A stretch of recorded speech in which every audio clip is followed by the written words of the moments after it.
Ул чакта төзелеп килүче яшьлек микрорайонында яңа мәктәп салу заман ихтыяҗы була. 1000 ярымлап укучы, 100дән артык педагог, андый елларда була. Проект буенча 624 урынга исәпләнгән мәктәп биредә укырга теләк белдергән барлык укучыларны да үзенә сыйдыра.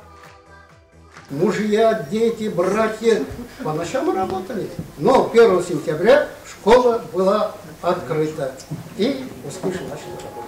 Җитәкчеләр алышына, мәктәпне тәмамлаучы укучылар урынына яңалары килә, педколлектив составы үзгәрә.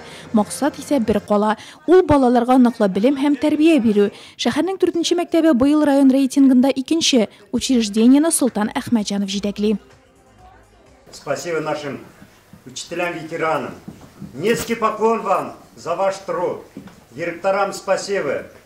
И, конечно, ученикам. Это плоды наших учителей. Бәйрәм чарасында сәхнә бердә бушап тормады. 30 ел дәвамында мәктәпкә тугры булган, биредәге хезмәт стажлары ширек гасырдан арткан һәм бүгенге көндә дә педагогик эшчәнлекләрен дәвам итүчеләр хөрмәтләнде. Бакыйлыкка күчкән мөгаллимнәрне аяк өсте басып искә алдылар. Учителей, ушедших имена.